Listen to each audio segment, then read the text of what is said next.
Yeah, AGDQ was last week, and if you're not familiar with AGDQ and you click this video, I'm honestly not sure why, but you know, it's called Awesome Games Done Quick. It's an annual event where video game speedrunners go for 7 days, 24 hours a day, play video games very, very quickly and with live commentary, and it's all to raise money for charity. And this year's event, I just amazingly raised $2.2 million, and I wasn't watching through the very, very end. I watched through the Super Metroid race, which was the second to last event, and just kept looking at the number. Wow, this is incredible. The event itself was just great. Everything I watched, I just thoroughly enjoyed. So thank you for the organizers and the runners for doing it. To give you an idea how close it was on the Super Metroid, right? This is kind of the level of excitement for the week. The Super Metroid run was so close that two of the four screens were on top of each other in first and second place, and they were so close in the credits of the game it looked almost lined up where the credits on one was going into the screen of the other one. And I'm going to play a little clip of that right here. If you don't want to know who won, skip ahead 30 seconds.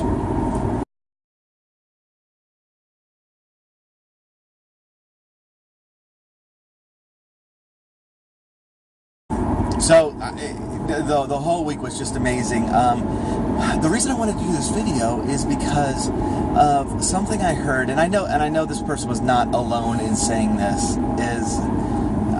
but something I heard after the event was that, you know, maybe now, after raising $2.2 million for charity, maybe now that is all. Okay, I just pulled up behind somebody who has the Zelda Triforce bumper sticker on their car, and I got totally distracted, but I totally want that.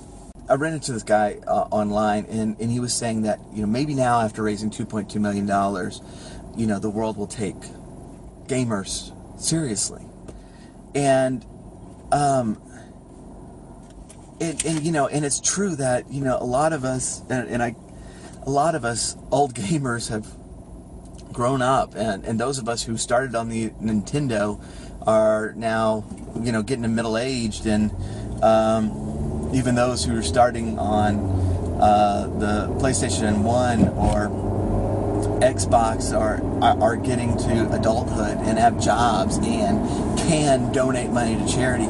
And some of these people are making money on playing video games, and some people are making a lot of money on video games. And even through all that, it doesn't seem like you know, the world is taking this pastime, you know, seriously. They're still seeing memes out there about what a waste of time video games are and all.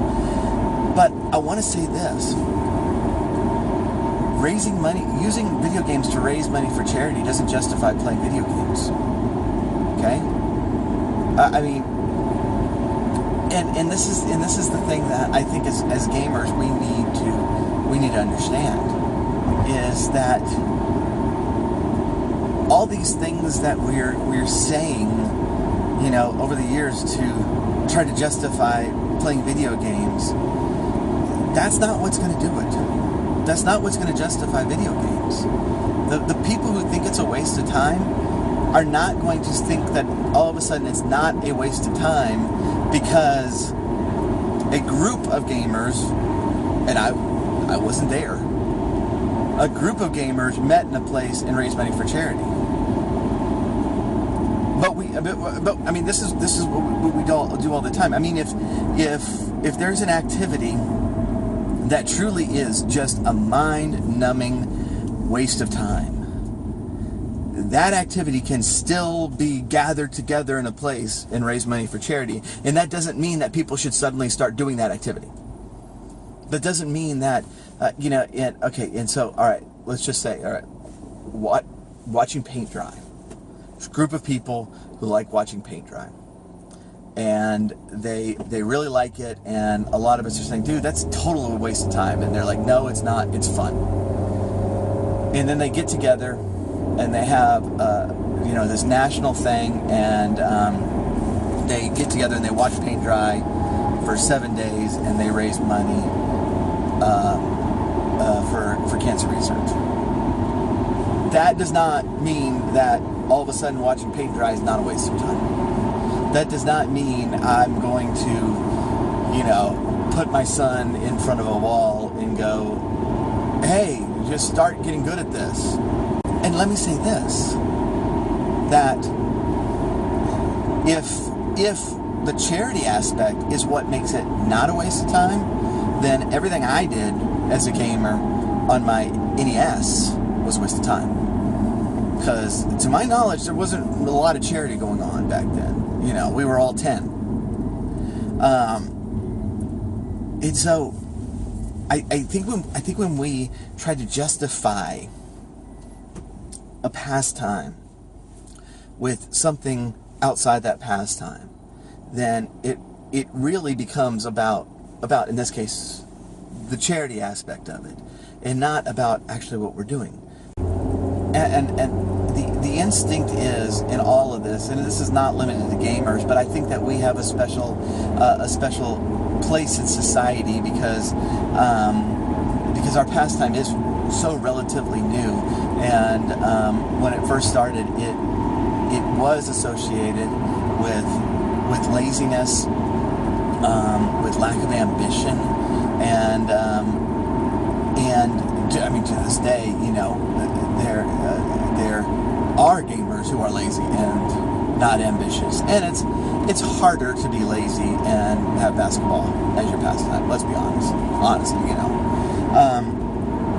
But I have met some basketball enthusiasts who play basketball a lot because they're lazy and they don't want a job. But we always try to justify our activities by something that's outside of it, and we as gamers come up with some doozies, okay? And so we go, well, look at the charity. Well, you know what? I mean, most of us are not doing speed runs for charity. Most of us aren't. Well, okay, it helps with hand-eye coordination and math skills. Yeah, so does baseball and studying math. That alone is not going to cause us to go, oh, well, let's study math, and here, son, here's a controller, we need you to study now. That's not going to happen. Oh, well, it's these games are a work of art, and the story is just so amazing, and all of this, and in a lot of games that's true, but I also turn on Twitch, and most people are just shooting each other over and over again, and in a battle mode of some first-person shooter, and all of these things. It's when you try to justify video games by story, then getting together with friends with a first-person shooter is not justified anymore. Now that's a waste of time.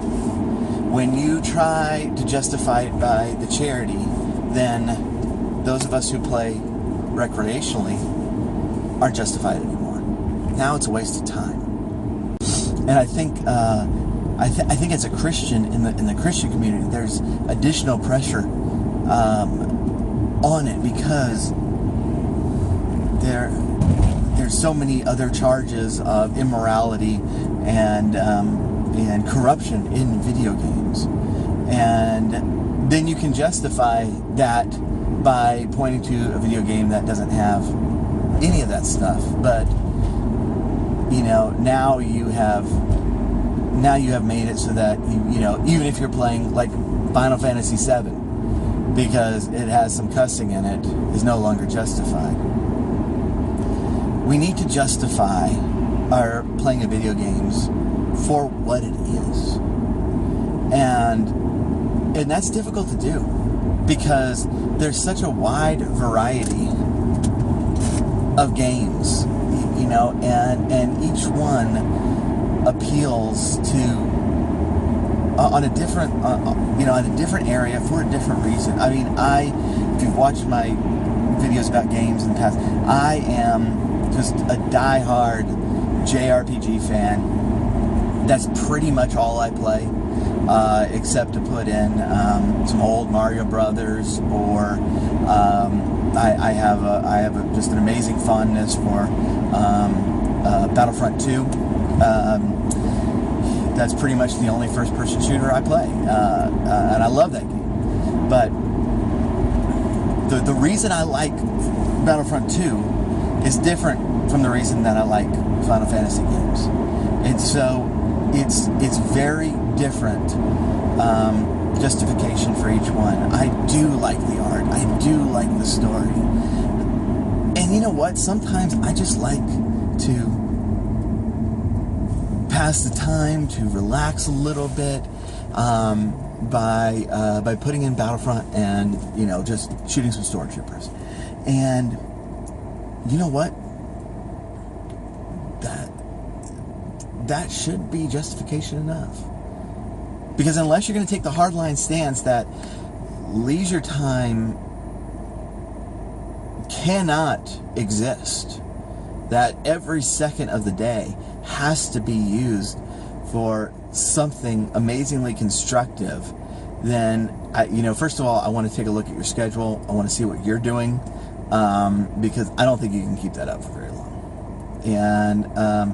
And I think I'm going to find something in there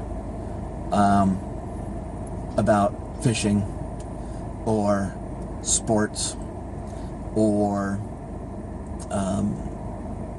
keeping fish or bowling or crocheting or something. I bet you I am. And by the way, you're going to justify it. Well, I play sports, but it's a physical activity. Yeah. And I don't think we need to be doing that. I don't think we need to be doing that. It's like, look, I enjoy playing video games.